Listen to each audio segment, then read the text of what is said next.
repackers on these big platforms like Whatnot and TikTok.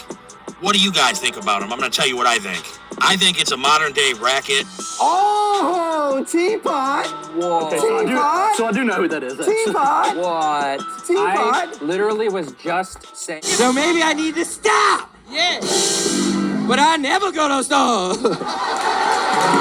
Let's have some fun. In this episode, we're going over arrests that happened just an hour ago while I was making this video, an embarrassing or terrible fight over the weekend, some influencer hype, a puff piece, Arena Club, Brian Lee did an interview, we'll get into that, some NBA shakeups with free agency, and a bunch of card knowledge thrown in. And so's number one, and that's exactly what I am, and that's exactly what I have been saying since I got here. Start with the lead story. On Thursday, as of filming this video, Julio Cesar Chavez Jr., who just fought Jake Paul over the weekend, was arrested by ICE. He's going to be deported back to Mexico for the charges or the reasons put next to me, trafficking and guns or ammunition.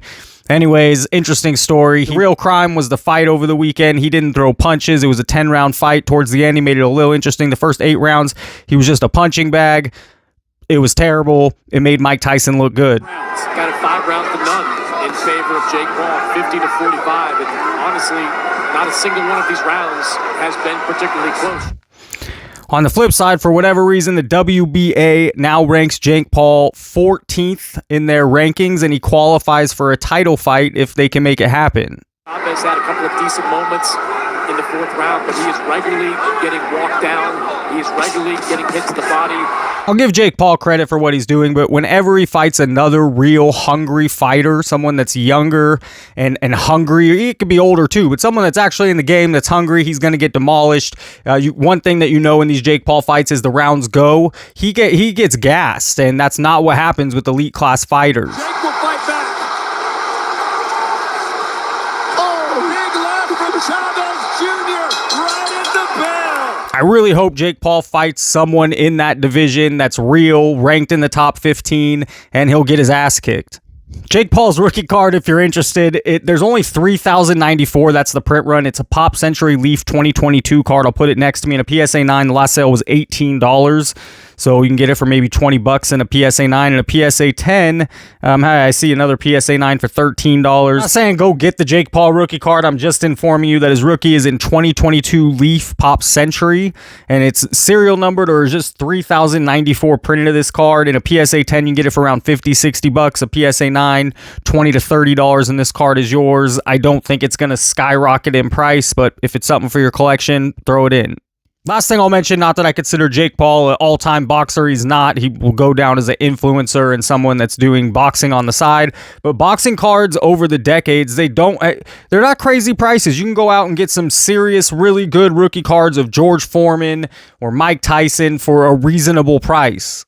How dare you talk to me like that? You should get up and kneel to me now, and I'll spare you the night of the 28th. What about the shrooms, Mike? Excuse me? What is it about the mushrooms that you found that you like about them? You know, mushrooms really tell you you're nothing. All right, now let's move to the drama of Arena Club. Brian Lee is the owner of Arena Club. If you're watching this video, you're probably hip to the Arena Club. I don't know if you want to call it a scam, but not the best place to put your money. Let's put it that way. And it was done by Sports Card Live, who also normally has Dr. Beckett on. And I like his interviews with Dr. Beckett.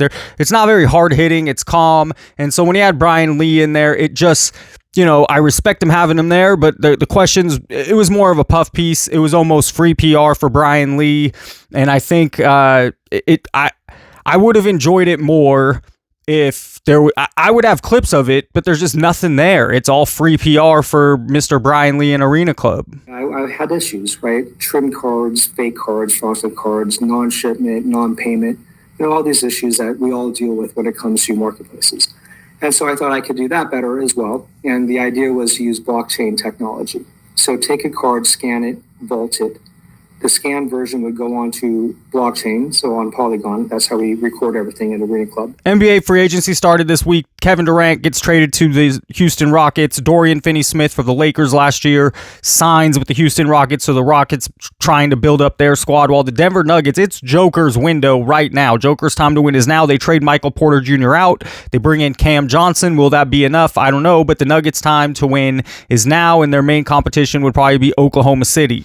There were some rumors of LeBron getting traded. He signed his contract extension, which hurts the Lakers in signing free agents, but they were able to sign DeAndre Ayton, which is not something I saw coming. So he's a 26-year-old big man that fits the squad. I don't think they're deep enough, but it's a good signing in my opinion. Rounding out the last team I'm going to cover is the Milwaukee Bucks. They made a lot of moves. I'm just going to highlight their biggest moves of cutting Damian Lillard or waiving him. They owed him a lot of money. He's not going to play next year. He's going to be 36 years old by the time he does come back. And then they signed the guy that just went to the NBA Finals, Miles Turner. That's a huge loss for the Pacers. The Pacers probably weren't going to compete next year with the injury of Tyrese Halliburton. But Miles Turner going to the Bucks is a big move, and that's him and Giannis create a lot of problems defensively for a lot of teams.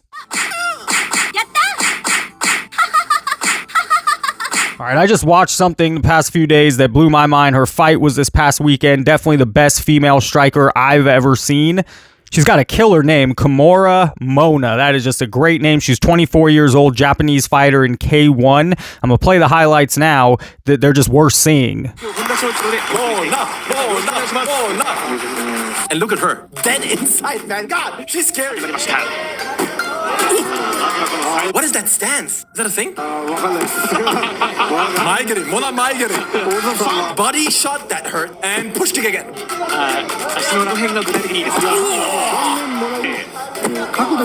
Low kick shot.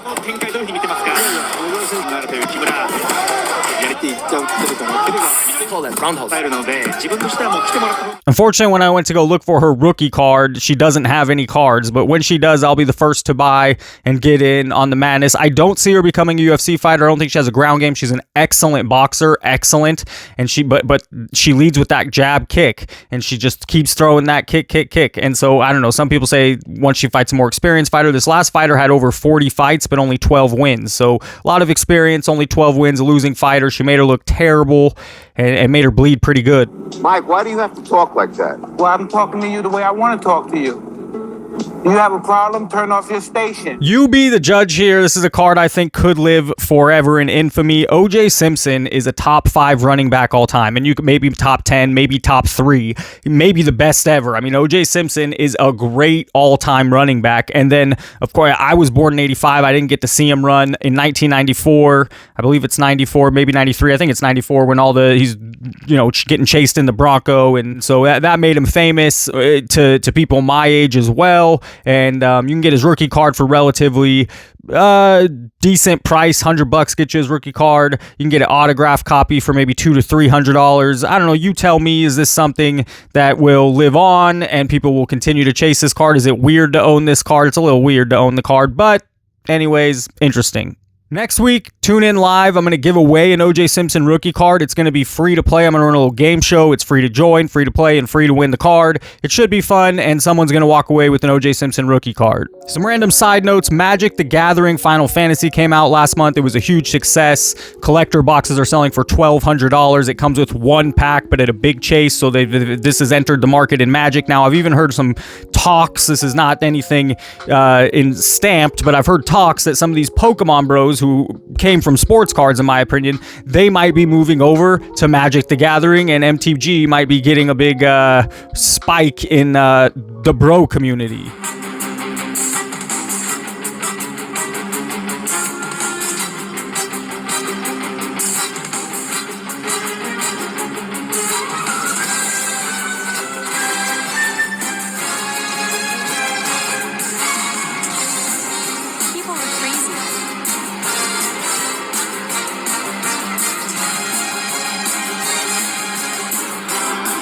Single prices continue to fall. We'll see what happens with Pokemon.